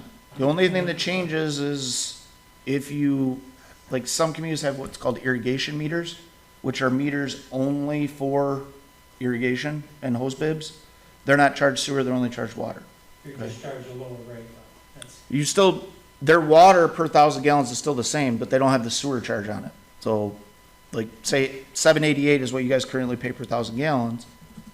You would still pay that for your irrigation meter, but you wouldn't have the sewer charge tacked onto that water no, use. I mean, it's a lower rate for the sewage versus the clean water. The overall rate, If I'm paying 7-something now for my water, my sewage rate is, $6.24 currently. Yeah, it is a lower it's rate. just a lower rate. it's just a lower rate. It's not like a percentage of the water that goes to the meter. That's not how it's calculated. It's just a lower rate. But your ready to serve is a little bit higher on sewer than it is on water. So that's kind of where the balance. And like I said, at the start of the water one, the numbers are totally different. The needs for the water system are totally different than the sewer system. So that's part of it too. Some communities have much higher sewer rates than they have water. Some communities have much higher water rates than they have sewer. Just kind of depends on what the needs are for each department. Thank you. And sir, if you have questions later on, you can call our offices. We'll be glad to take your information and get back to you. Okay. Yep. Thanks. And these are gonna be online too, I'm in the Stone Age. but we can print it for you. Yes, yeah, Thank you. you're So welcome. again, on the sewer side, save as water, we went through the expenses. One new slide I have in here that I don't have on the water side is non-sales revenue. So non-sales revenue is revenue that isn't your ready to serve and is not your commodity charge. It's late fees, it's turn on and off fees, any interest that you earn. The reason that I didn't have this tab in the water side of things is because there is no guaranteed non-sales revenue on the water side that wasn't already factored into the program. On the sewer side, we had to put in 150,000 in non-sales because that's how it's the Cottreville kind of, the way Cottreville is billed for sewer. Okay, so that revenue that's collected from them is collected in a different way, so it had to be factored in a different place in the program. Okay, but this 150,000 is like revenue that's helping to decrease your rates, essentially. It's still, Cottreville's water sales also decrease your rates. It's just, they're billed differently. The way that they're billed is totally, completely different. Okay. Again, same on water, we've got our equipment list with all of our equipment. And again, I think that, yeah, this was 4 pages of equipment, because the wastewater treatment plant plus lift stations, it's very common for that to be a lot more equipment on the wastewater side than there is on the water side. And again, we use those 4 different pages of equipment to get kind of that annual balance needed to put away in reserves, so that when a pump needed to be replaced or when the roof needed to be replaced, there would be money there to do those replacements. Capital improvement projects, same thing. There's a number of capital improvement projects that need to be done on the wastewater side of things. Again, these are preliminary numbers. There's more assessments going on at this time to try to get more accurate numbers. Because I could say, these numbers seem extremely low for the needs of the wastewater treatment plant and your collection system that you have. I think the total is around 2.5 million, and in my professional opinion, you guys are gonna need substantially more than that to do the work that needs to be done at the wastewater treatment plant. So these numbers are a conservative number. We still use 25% of that estimated project cost. And on this side, on the sewer side, it's only $130,000 that needs to be put away annually, instead of the 250 on the water side. Okay. So with that, we've got kind of more of a detailed breakdown of your 3/4 inch customers. And again, you can see at the top the 4 different departments and what their annual expenses are. But I mean, really, the sewer needs aren't a ton different than the water. I think water was just less than $1 million in operating expenses and loan payments. For the wastewater side, it's $811,000. Okay, so pretty close to the same expenses for normal operating the system. But no debt on But no this debt. side yet. At this point. Yeah. Okay, and that's a big help on the wastewater side. And again, this page just breaks out in detail the different equipment tabs, the 3 different equipment tabs that are needed for the program, okay, and the capital improvement tab. And that gives, like I said, on the wastewater side, what the program is saying is for 3/4 inch customer, it should go from $20.20 to $56.77. And again, this increase is only on the ready to serve, not on the commodity. Because on the water side, there's a 31% guaranteed revenue. Wastewater side, by putting all the increase, brings you right up to that 51% kind of right smack dab in the middle. So that you have more guaranteed revenue coming in on the sewer side than you do on the water side. Okay. And again, if we put equal percentage increases on both, I think it was somewhere lower than 30% guaranteed revenue currently, I believe. Seems about right. Okay. But again, this increase is going to affect all the bigger meter customers. That's detailed out on this page here. But again, your commodities staying the same, just ready to serve. And I will say, because I'll probably get this question, $56.77 per quarter for ready to serve and $6.24, still in the very low end for water rates for sewer rates that I see in municipalities with mechanical treatment. So you guys are still very low. $56.77 per, it's less than $20 a month. And again, sewer, very typically, same with water, for mechanical treatment on wastewater, which is what you guys have, I see ready to serve, monthly ready to serve rates in the $30 to $40 range, very typically. The difference between water and sewer is that your commodity rate, $6.24 per thousand, the water, your 908 was a little bit higher. This sewer, $6.24 for sewer, is pretty much smack dab right in the middle. Okay, so you guys still, water and sewer both, even with these proposed rate increases, are still much lower than a lot of the rates that I see for very similar communities across the state. Right? It seems like it's a really big hit now, and I completely understand that. It's a huge increase. But it's still much lower than most communities are paying. And a lot of it has to do with the fact that like these rate increases probably should have been made a little bit at a time over the years instead of all at one time. That also leads to big increases like this. It's very possible if you guys like 20 years ago started doing like a 3% increase every year, you'd be probably pretty close to what the rate program's telling you need to be right now. So, there's your typical customer bill. So again, it's just a flat amount change because the proposed rate increase is only on the ready to serve, not on the commodity. So basically, every 3/4 inch customer bill is going to go up $36.57 per quarter. Okay, about $12 a month. All right. Again, wastewater, same as water. The scenario where we charge multiple unit accounts by the number of units. And again, sewer, same as water, it added customers to the count, which created a little bit lower increase all across the board. Okay, so 53.42 instead of 56.77. Okay, so about a $3 decrease again, but very similar to what it was on the water side. And there'd be a typical customer bill if you went with the charging by the units, not by the meter size for multiple unit accounts. Any questions? Thank you, Joe. Problem. Katie, did you have anything that you wanted to add, or Jason? I asked about the Question, please. meters.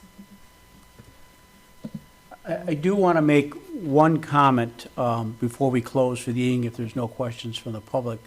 One of the first things that will come up is, well, this is an extremely large increase all at once, and I think you addressed that quite well in terms of multiple lower increases over a number of years may have been able to defer some of those costs.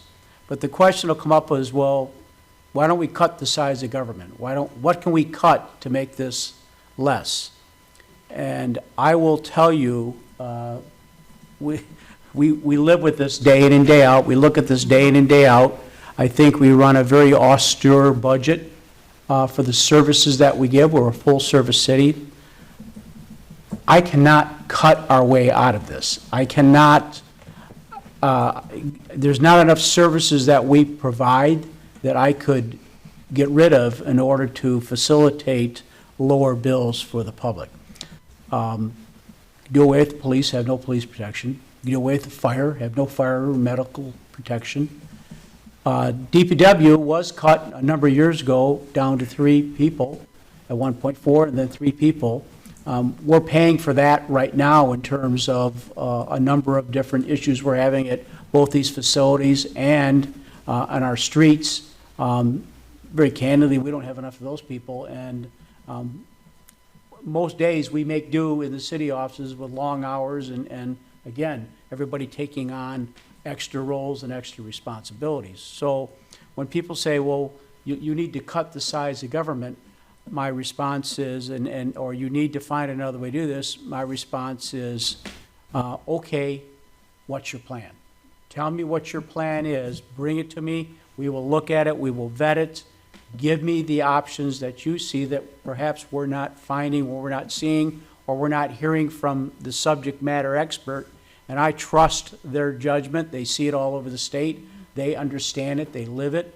I'll be happy to show any resident what we're facing, what we're up against. I would be happy to open both plants to limited inspection to the public. Come out and see it yourself. Look at the infrastructure that we have. Look at some of the issues we have.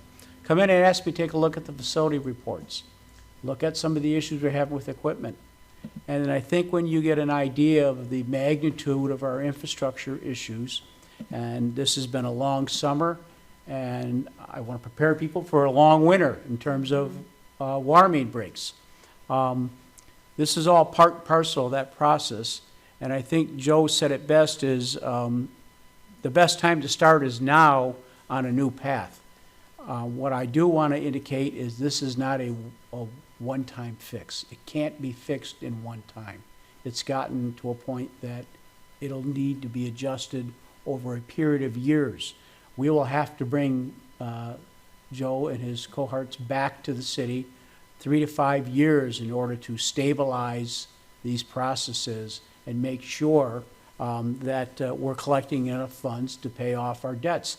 We'll be picking up additional debt service. I will tell you that that's coming. With the water project that we're going through, we're discovering significant infrastructure issues that have to be taken care of.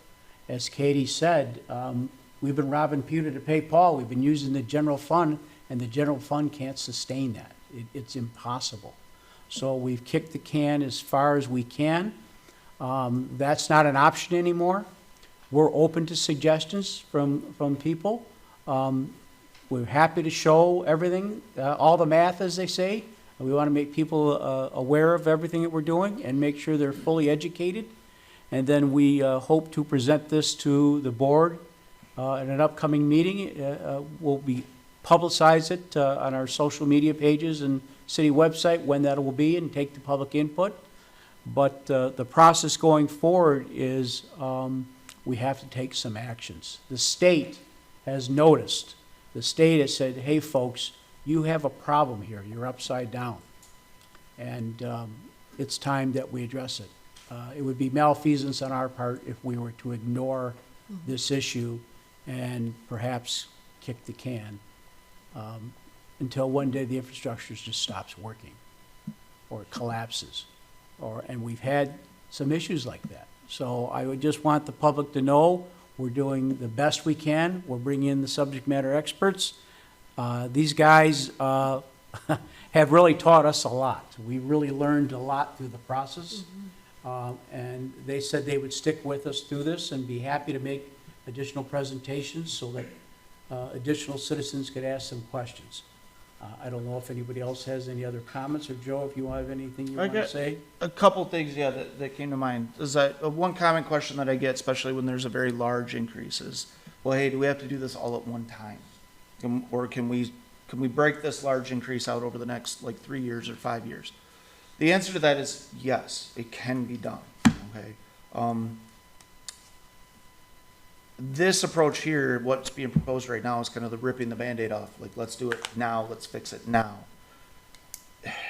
The advantage of stepping out this large increase over the next, like, say, 5 years is that it's not going to be as big of an increase right now. Instead of $56, hey, let's increase it by, let's increase it to 35, and then we'll increase it to 45, and then we'll increase it to like the 56 that the sewer says right now. And that can be done. The problem is what is the increase right now of $33.22 to a 3/4 inch meter? That increase, if you step it out, will have to be marginally higher every single year. The recommendation now is that annually water and sewer rates should go up because the expenses for water and sewer go up every single year. Electrical costs go up, the cost of the equipment goes up every year. Okay? All of the costs associated with water and wastewater go up every year. So the rate should increase marginally every single year. So say, just to make the math easy, say we wanted to do a 3-year step out, it was like right now it's 60% increase. Well, okay, let's do 3 years, let's do 20, 20, 20. Well, it wouldn't really be 20, 20, and 20. Okay, it's going to be 20 plus a normal probably percentage increase, probably more like anywhere from like 3, 4, or 5% increase will be tacked on. And then also, if you don't raise rates to what the program says, if you don't rip the Band-Aid off, kind of essentially, you're going to be revenue short until you get to that 3rd year where you're finally charging like what should be charged. So every year that you're falling, every year of that step increase, you're falling a little bit behind. So then that percentage needs to be made up for also. So now instead of 20, 20, and 20 to get to 60%, you're probably going to need more like 30, 30, 30 to get up to 60% because you're still trying to play catch up all those years that you're stepping it out. This is a very common question that I get. It can be done, but there are some significant disadvantages to stepping that out, and that's the increases will have to continue to keep going over the next few years, very substantial increases. If, with the ripping the Band-Aid out concept, this rate increase is very high right now for this year. However, going forward, the rate increases don't need to be this high. Unless you get like an additional loan or to do more infrastructure work, things like that, which unfortunately you guys are in the position where you will have to do some of that over the next 5 to 10 years. But without those types of like loan payments, having to take on those loan payments, ripping the Band-Aid off now, a very huge percentage increase this year. Next year, you're looking, you could be looking at somewhere around the 3% range, okay? Just a normal increase. Most of this rate increase is to catch up from years of not charging really what needed to be charged to run the water and sewer system, okay? That doesn't mean that, like, next year it's gonna have to be another $30 increase to everybody's rates. Like I said, loans aside, if there's a new loan payment that has to be made that might need that type of an increase.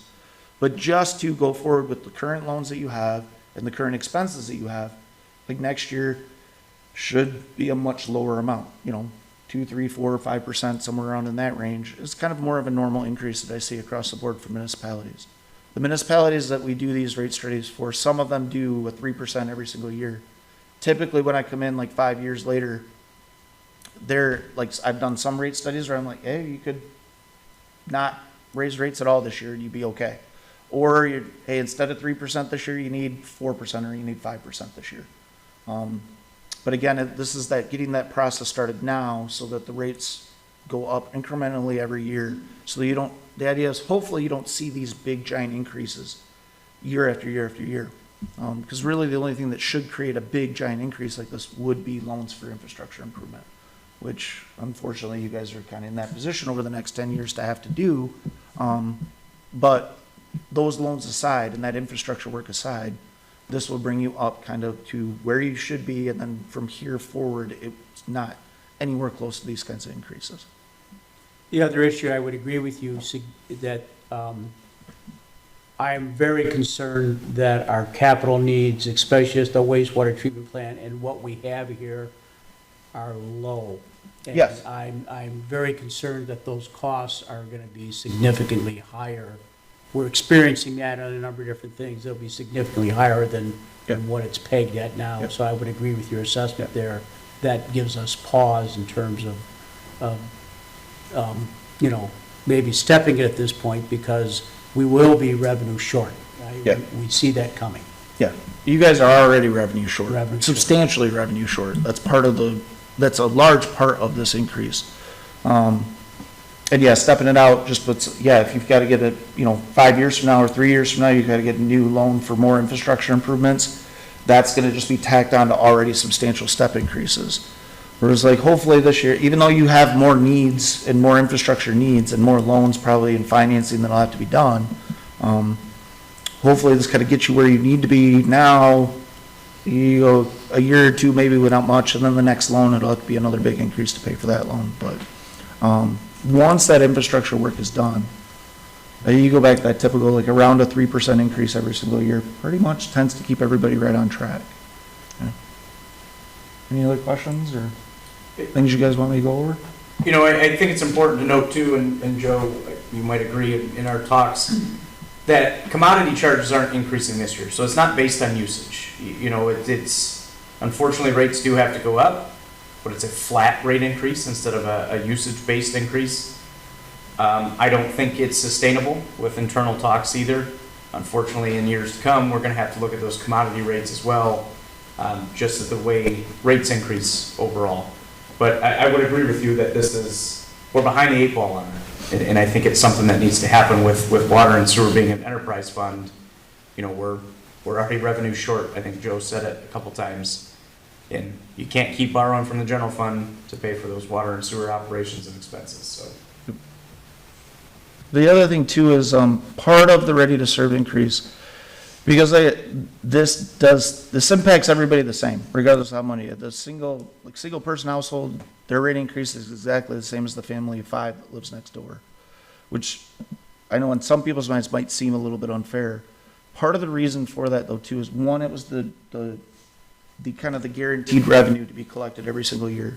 But the other part of it too is when you have a very heavy commodity charge and a very low ready to serve charge, you do kind of get you get a little unequal with how it's billed. Yeah, the more water you use, the more water has to be pumped, the higher the expenses are, but they're not, like, those expense increases are very minimal compared to infrastructure costs and things like that. For instance, like the cost to replace the water main in front of the single-person house in the family of 5 that lives next door is exactly the same. Okay, so kind of bringing that ready-to-serve charge up for everybody is kind of equaling that kind of part of the equation out when it comes to the rates, okay? Because that water main cost is the same for both lots, as long as the lots are the same, width. That cost is going to be the same. So each lot, even though one might have 5 more people on it than the other one, that cost to put that main in front of their house is still the same. So they still should pay that same equal part of that water main. Any other questions, folks? The only point is, we're not the only ones in this situation. I'm sure there's an awful lot of communities that are in the same boat we are. So, I mean, it's not like we're doing this and other local communities aren't, everybody's gonna be. in this. That's a great point. Sometimes we kind of look at ourselves and think it's woe us and it's only us, but Joe, I assume you see that all over the state, that we're not an unusual community with. No, unfortunately, you guys are not in an unusual situation. And it was actually, the gentleman, like was here earlier, said there was a 200% increase. Yes, it's a 200% rate increase to the ready to serve, but there's no increase to the commodity charge. So it's not really a 200% increase. It's much, much lower than that. If I was to break it out and put an equal percentage increase on both, I think I did that at one point. I want to say it was 30 or 40% overall increase. I have done 200% increases across the board, 200% to the ready to serve, 200% to the commodity. In communities, I've done 100% increases to both. I've done rate studies for 150% increases to both. The common denominator with all of those, where you guys kind of fall into that same category, is no comprehensive rate study done in a number of years. Even if you guys have raised rates a little bit, it hasn't been enough.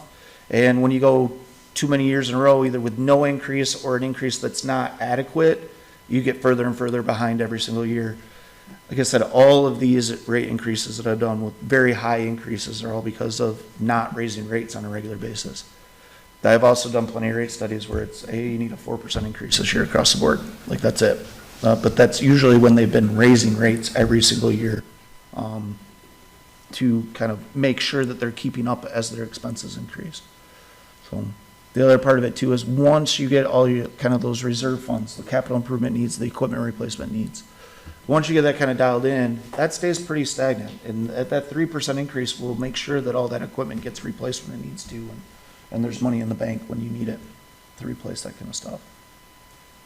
So essentially, just big, we talk all the capital, for every dollar, there's a percent going to what we've already processed for you, saving for things down the road and paying for, what, Yeah, yeah. I guess, saying it that way. Yeah, every water bill needs to not only cover current actual expenses right now, but also put money aside to replace equipment when it needs to be replaced. Every bill needs to have that, like, built into it. So water and sewer funds are not allowed to make profit, because this is brought up frequently as a question, like, well, you're putting extra money away. That extra money is not profit. That extra money is earmarked, in the program earmarks that any extra revenue collected in the water or sewer system was earmarked to pay for capital improvement requirements or equipment replacement at some point in time in the next 20 years. So there's no profit collected. Any extra revenue collected is going to be spent. It might not be spent this year, might be next year, it might be 5 years from now, but it all is planned to be spent. And that's kind of the enterprise funds have to work. They're not allowed to make profit. They are allowed to put extra money aside, but it has to be earmarked to replace equipment, to replace water mains or sewer mains, or revamp a lift station, or do a water plant or wastewater plant improvement type of thing. So. There's no other questions. I want to thank our city staff and Michigan Rural Water Association. Joe, we appreciate your presentations, and we look forward to hearing from you again soon. Yep. Thank you, folks, for enjoying Ask us. questions. If you have Yep. any questions, come in, call us. Absolutely. We Yep, have we're to engage available. with everybody. I've yet to find a question I couldn't answer using the program, so don't be afraid to ask the question. I can come up with an answer. Thank you. Good night.